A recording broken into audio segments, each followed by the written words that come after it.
നമ്മുടെ തലമുറകളെ കർത്താവ് മുദ്രയിട്ടിരിക്കുകയാണ്. ആമേൻ. കർത്താവിൻ്റെ ആ കരുതൽ ഓരോ ദിവസവും ഓരോ നിമിഷവും നമ്മൾ അനുഭവിക്കുന്നവരാണ്. അതോർത്താൽ എങ്ങനെയാ ഒരു സ്വോത്രം പറയാതിരിക്കുന്നത്? ഈ നന്മ ഓർക്കുന്നവനോട് ഒരു സ്വോത്രം പറഞ്ഞേ, ഒരു ഹല്ലേലൂയ പറയേണ്ട കാര്യമുണ്ടോ? ഇല്ല. അത് ഓർത്ത സ്വോത്രം പറയും. യേശു കർത്താവ് കഴുതയുടെ പുറത്ത് വാഹനമേറി പോകുമ്പോൾ ശിഷ്യന്മാർ തങ്ങൾ കണ്ട വീര്യപ്രവർത്തികൾ ഓർത്തപ്പോൾ അവനെ സ്തുതിക്കാൻ തുടങ്ങി, ആർപ്പിടാൻ തുടങ്ങി.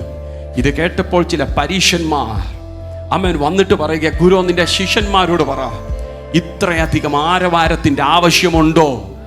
പ്രൈസ് ദി ലോർഡ് എന്ന് പറഞ്ഞാൽ നമ്മുടെ ഭാഷയിൽ പറഞ്ഞ ഇത്രയൊന്നും സ്വോത്രം പറയേണ്ട, മൗനമായിട്ടിരിക്കുക എന്നാ അവരുദ്ദേശിച്ചേ. പക്ഷെ കർത്താവ് ആമേൻ പത്രോസെ, യോഹന്നാനെ, യാക്കോബെ, മതിയുടെ സ്വോത്രം, മറ്റുള്ളവർക്ക് ശല്യം, അതുകൊണ്ടൊന്ന് സൈലൻ്റായി, ഒന്ന് ശബ്ദം കുറയ്ക്കുക എന്നല്ല പറഞ്ഞത്. കർത്താവ് പറഞ്ഞത് ഇങ്ങനെ, എടാ ഇവർ മിണ്ടാതിരുന്നാൽ ഈ കല്ലുകളാർത്ത് വിളിക്കും. ഇവർ മിണ്ടാതിരുന്നാൽ, ആമേൻ, പരീശന്മാരെ നോക്കി പറഞ്ഞ് ഇവർ മിണ്ടാതിരുന്നാൽ ഈ കല്ലുകളാർത്ത് വിളിക്കും. ആമേൻ. പത്രോസ് സ്തോത്രം പറഞ്ഞില്ലെങ്കിൽ, വിടുതൽ കണ്ടവൻ സ്തോത്രം പറഞ്ഞില്ലെന്ന് കണ്ട് കർത്താവിൻ്റെ ഗ്ലോറി ഒന്നും കുറയാൻ പോകുന്നില്ല. പിന്നെയോ പുറത്ത് കിടക്കുന്നവനെ അകത്ത് കൊണ്ടുവന്ന് സ്തോത്രം പറയിക്കുന്നതാ ദൈവത്തിൻ്റെ പ്രവൃത്തി. ഹല്ലേലൂയ. വിശ്വസിക്കുന്നവർക്കാണ് ഞാൻ എൻ്റെ ദൈവത്തെ വാഴ്ത്തുകയാണ്.